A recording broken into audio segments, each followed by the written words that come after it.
Before we talk about today's budget, I think it's important to talk about the last budget, and kind of the long shadow the last budget is continuing to cast over Calgary, because it's only been 4 months since we had the last budget.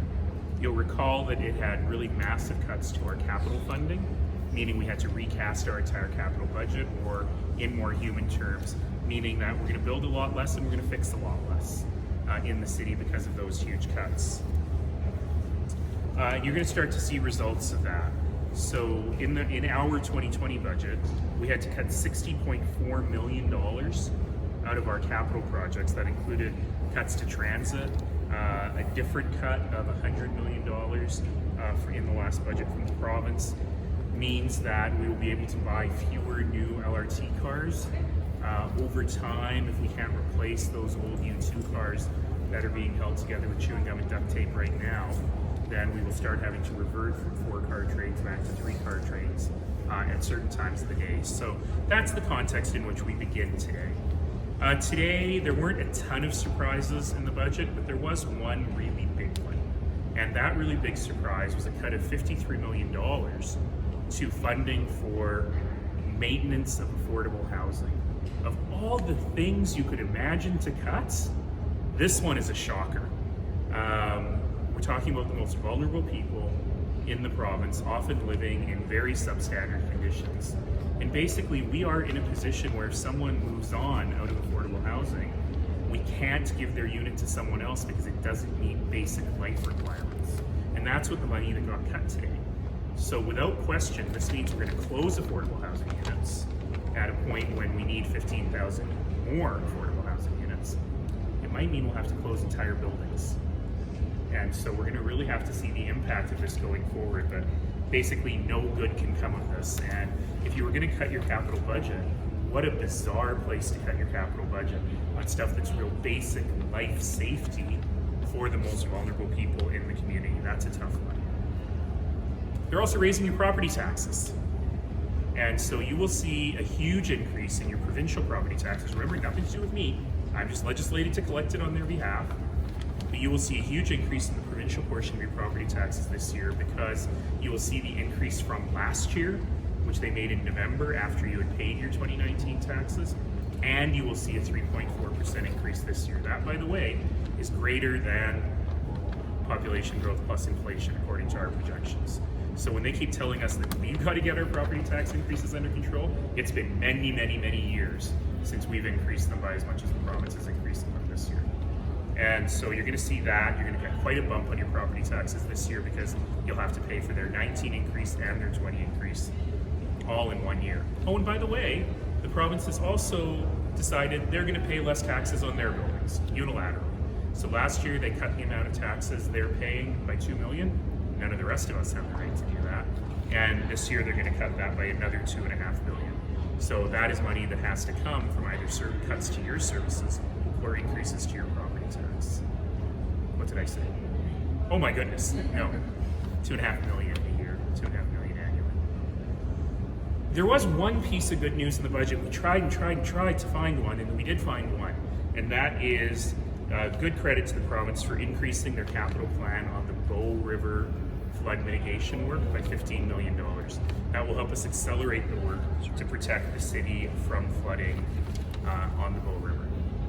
One other thing that wasn't really in the budget, but I just want to mention because I haven't had a chance to talk about it since the speech from the throne, which is the province's focus on economic development. Their language has shifted a lot in the last few weeks around what economic development means. You know, we have a finance minister who just not even a year ago said, not even 6 months ago, said economic diversification is a luxury we cannot afford in bad times. And now they're worried about economic diversification. That's a good thing. So we're looking forward to working with this new investment promotion agency.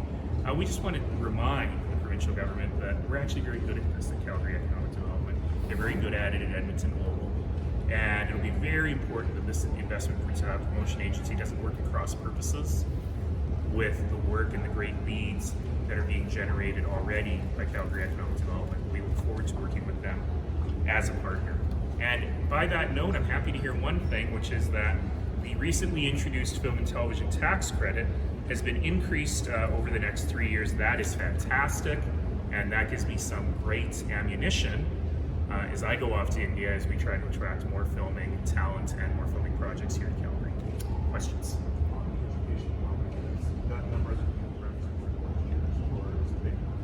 I don't have that number, I just have the percentage.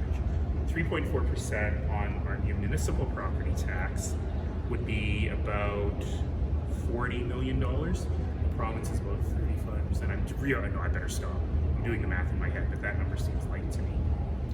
Those changes that they've made to the education property tax, to the other stopping paying their own tax, reducing the amount they're paying taxes, they're all going to be reflected on that one bill that homeowners get or small businesses get here. Yeah, and do you think they're banking on a lot of people believing that it's actually the city raising the taxes and not the province? We'll try to be very, very clear with homeowners as to what is happening, but you're right. Ultimately, people pay one amount at the end of the day, and I get the blame for all of it. But it is going to have to be very clear that on your tax bill, it's going to show clearly that the city's increase, we held our budget to zero this year. Now we shifted between residential and non-residential. So homes will see an increase and businesses will see a decrease. We kept our budget increase to zero. We flowed through the cuts to the Calgary Police Service, the 1/3 of provincial funding that was cut from the Calgary Police Service last year. That's going to be about $1 a month to the average home, and we'll have that on a separate line so people understand that that's a flow through from the province. And then the provincial property tax, as I said, will increase by 3.4% for this year, but that'll be added to the 2019 increase that came too late in the year to put it on the 2019 taxes. So that's going to be quite a large number, and people should be ready for that.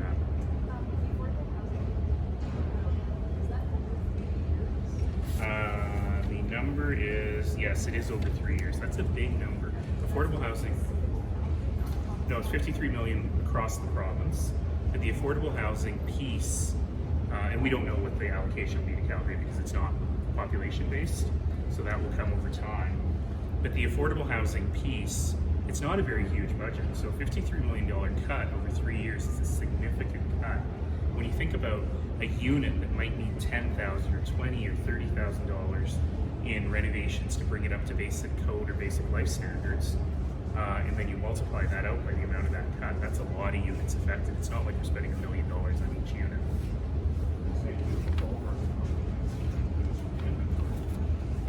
I don't want to answer that question because, of course, we're going to do everything we can to keep people safe and in their homes.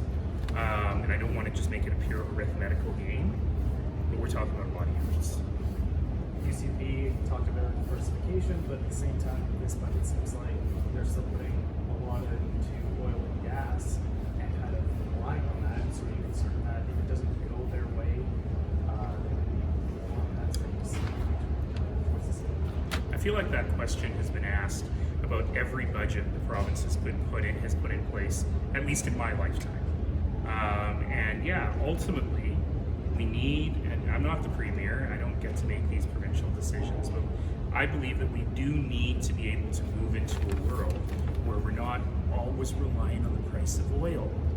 The availability of a family doctor shouldn't depend on West Texas Intermediate.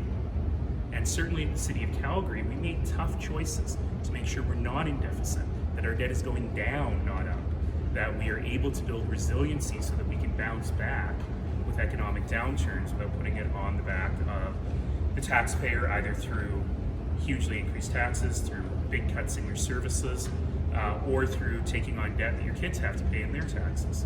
And so ultimately, the kind of fiscal responsibility that cities across this country show every single day is something that would be nice to see from the provincial government. But that means being honest with folks, and it means making tough decisions that might be unpopular, that aren't just about cutting services people need. Is this government being honest with folks? Well, you know, I always say that when you have a deficit and you show our taxes are low, but we have a deficit, our taxes aren't actually low. Because that's just deferred taxation. All governments do it. I'm not blaming this one. All governments do that, except for municipal governments. We never run a deficit because we want to be honest. So when we want to spend more money on something, we've got to find the money. And sometimes that means we got to say to Calgarians, listen, we're going to increase your taxes $1 or $2 a month in order to get this stuff that you need.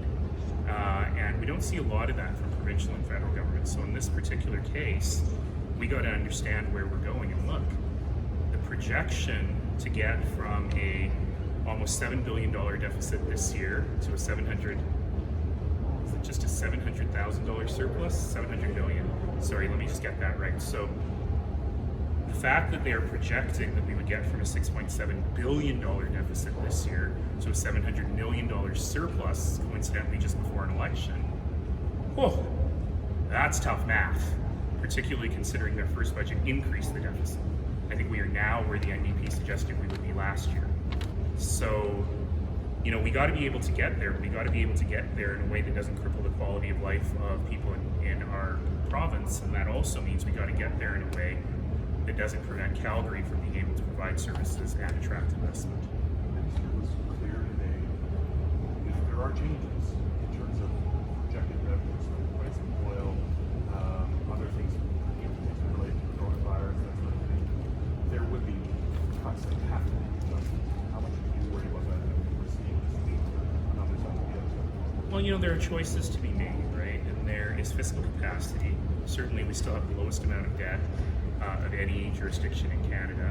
It would be a shame if we said, because of coronavirus, its impact on the Chinese market in terms of growing the world economy, we're going to have to cut healthcare. Isn't that a bit ironic? Because of a virus pandemic, we're going to cut healthcare. There are smarter ways of doing this. And look, there are choices to be made. The province took a $1.3 billion charge on canceling the oil by rail contracts. That $1.3 billion would have made up for every single cut that affects the city of Calgary. So these are ultimately choices that governments make.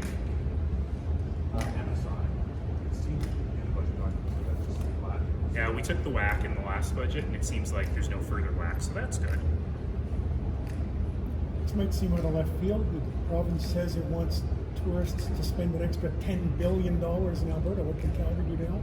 Oh, listen, tourism is a major part of our economic growth strategy, and we're looking at some exciting ways of getting people here. But it's interesting because in the day that they announced they wanted to double the tourism industry in Alberta, it was the same day they canceled the X Games. So people are not actually going to come if we don't have things to attract them to come. And if we want to build the tourism market, it means we got to invest in events, in arts and culture, and the things that draw tourists here. And I don't see that part of the equation. Just saying it isn't going to make it happen. The changes in the is there a direct line to potential potential? 100%. Though the Calgary Film Center is doing pretty well. You know, it's just one sound stage, and it's nicely booked. There's always room for more. It's one of the reasons I'm going to India. But building that film tax credit and building the industry isn't just about one sound stage. It isn't about the Calgary Film Center.